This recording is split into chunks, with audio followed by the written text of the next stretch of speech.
Have you ever met someone for the first time, but felt like you had known them your whole life? Elizabeth had everything anyone could dream of: success, wealth, respect.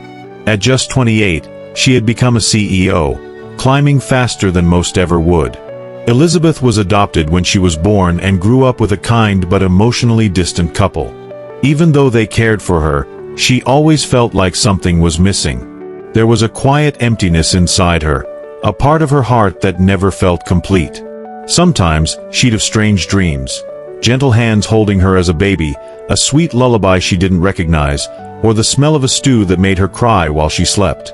But she always ignored them. After all, dreams were just dreams. One weekend, overwhelmed by work and chores, Elizabeth contacted a cleaning agency. She expected the usual: uniform, mop, done. But when the door opened, and an elderly woman stepped in, something shifted in the air. She introduced herself as Mama Joy. Humble, gentle. Her smile felt like sunrise. But it was her scent, subtle, earthy, with a trace of something Elizabeth couldn't name, that struck her like lightning. It wasn't perfume. It wasn't detergent. It was familiar. Weeks passed. Mama Joy came every Saturday. She moved quietly, almost like she'd been in that house before. She folded clothes in a way Elizabeth had never seen. Tight, careful, with corners tucked just so. She hummed the same soft melody every time she worked.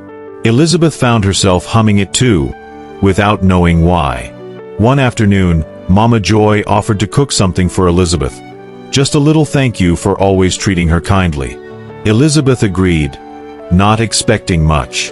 But when the aroma filled the kitchen, Elizabeth froze. Her heart pounded. Her eyes welled up. That was the stew. The one from her dreams. She didn't even know the name of it. But there it was, simmering in her own kitchen. She ate in silence that day, trying to hide her trembling hands. Mama Joy, unaware, simply smiled. The next weekend, everything changed. Elizabeth was slicing apples in the kitchen when her hand slipped. Blood trickled down her palm. She gasped. Mama Joy rushed over, grabbing a clean towel. She took Elizabeth's hand, wrapped it gently, and held it firm. Then, she stopped. Her eyes widened. Her fingers brushed over a small pale mark just below Elizabeth's thumb. A birthmark. Nothing special. Elizabeth had seen it all her life. But Mama Joy, she dropped the towel. Tears filled her eyes. She didn't speak. She just stared, like she was seeing a ghost. Her body trembled. Her lips parted, but no sound came. Then she whispered, "I lost a baby 28 years ago. They told me she died. But I never believed them." Elizabeth froze.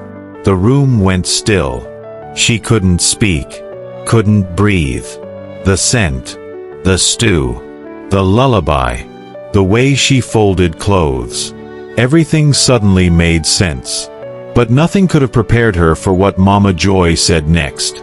The silence after Mama Joy's words stretched like a heavy fog. Elizabeth felt the walls close in. Her breath caught in her chest. She stared at the woman before her, not as a cleaner anymore, but as something more.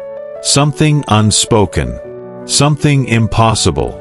Mama Joy took a step back, holding her own hands tightly as if afraid they would betray her again. "They said she didn't make it," she whispered, her voice shaking with age and pain. "The nurses took her before I could even hold her. I was weak. I kept asking, 'Where is she?' But they told me she died. That I should forget and move on." Elizabeth couldn't find the words. Her mind raced, heart pounding like a drum. She had never seen her birth parents. Her adoption papers had been sealed, the past tucked away in legal files and unanswered questions. Her adoptive parents had only ever told her that her biological mother was young and unable to keep her. Now, standing in her kitchen, was a woman claiming to be that mother. But how could she be sure? That birthmark, that stew, that lullaby.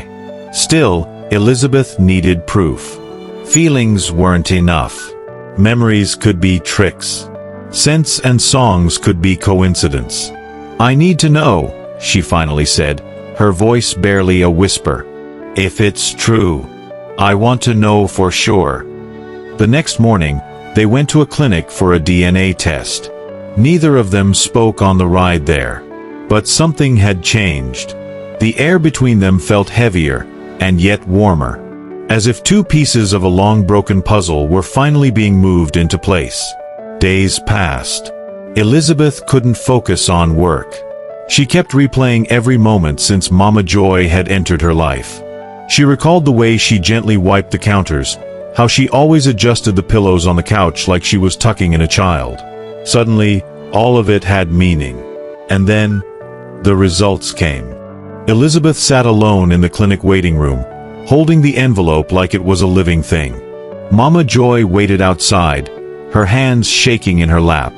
When Elizabeth opened it, her eyes scanned the page slowly, and stopped. 99.98% match. She blinked. Then blinked again. There it was. Scientific truth. Undeniable. Irrefutable. Mama Joy wasn't just a cleaner. She was her mother. Elizabeth walked out slowly. Mama Joy looked up, eyes filled with hope and fear. Elizabeth didn't say a word. She knelt, gently placed her head on the woman's lap, and began to cry. Mama Joy's arms wrapped around her like a blanket that had been missing for far too long. And that's when the memories came rushing in.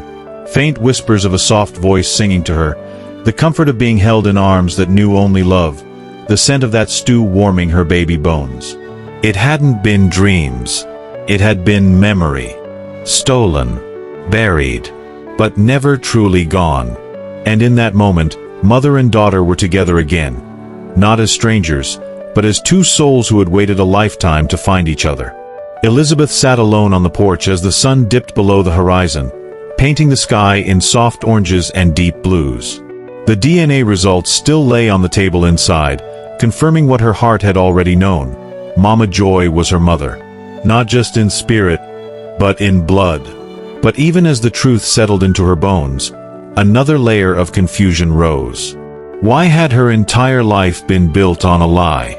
Why had she been told that her real mother was too young, and had given her up willingly? Her adoptive parents had always been kind. They gave her the best education, the best home, and everything she needed to become the successful woman she now was.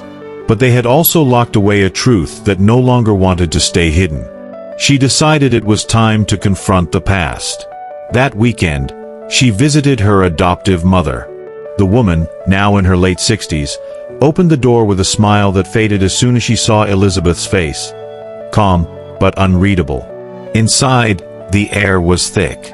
Quiet. Almost afraid. Elizabeth didn't waste time. "I found my real mother," she said simply. Her adoptive mother's hands trembled as she sat down. For a moment, she said nothing. Her eyes filled with the kind of sadness that only comes from long-buried secrets finally being unearthed. "She was never supposed to find you," she whispered. "At least, that's what we were told." Elizabeth leaned forward. "Why did you say she gave me up? Why didn't you tell me the truth?" The older woman's lips quivered. "Because we didn't know the full truth either. We were told you were abandoned at the hospital. That your mother didn't want you. That's what the adoption agency told us." "But it wasn't true," Elizabeth said, her voice sharp but steady. "She thought I died. She never even got to hold me." Tears streamed down her adoptive mother's cheeks. "We were so desperate to have a child. When we saw you, so small and quiet in that nursery, we fell in love. We didn't ask questions. Maybe we should have." Elizabeth sat in silence.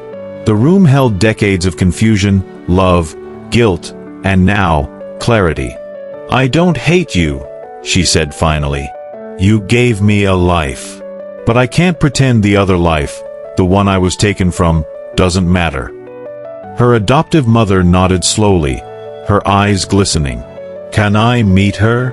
The question took Elizabeth by surprise. "Are you sure?"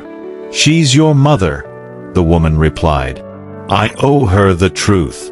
And an apology." The next day, the two women met. No cameras. No crowd. Just a quiet meeting in Elizabeth's living room.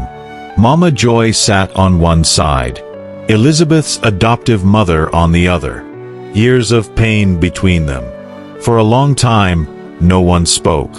Then, Elizabeth's adoptive mother reached into her purse and pulled out a small folded photo. It was of baby Elizabeth in the nursery, wrapped in a blue blanket. "I kept this all these years," she said, her voice cracking. "I always wondered where you came from. I never thought I'd be face to face with the woman who brought you into this world."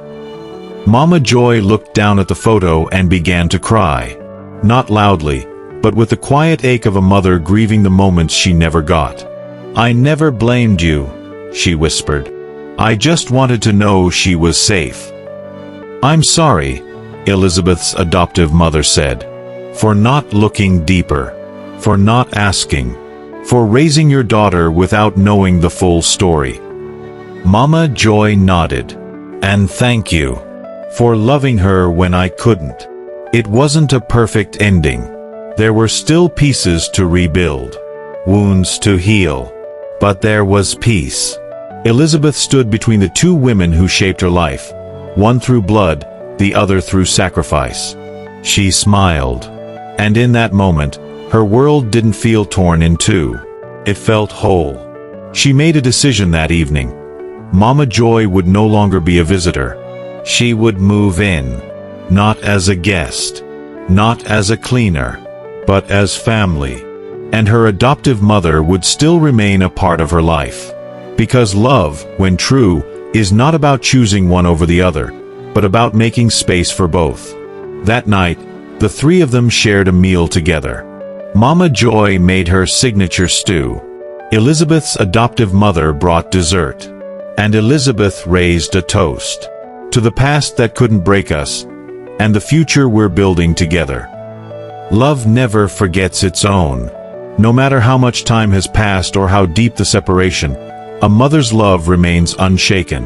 True love, especially a mother's love, leaves traces in the heart that can't be erased, even when the world tries to bury it. Truth may be delayed, but it cannot be denied. Lies can hide the truth for a season, but eventually, truth finds its way to the surface. Even when truth is painful, facing it is the first step toward healing and freedom, for everyone involved. Family is not defined by perfection, but by forgiveness and reconnection. Families are not perfect. People make mistakes, and hearts get broken. But healing begins when we choose forgiveness over resentment and openness over silence. Rebuilding broken bonds is possible when love leads the way. If this story touched you deeply, don't forget to like, comment, share, and subscribe. Because sometimes, family isn't about what we lose, but about what we're willing to rediscover.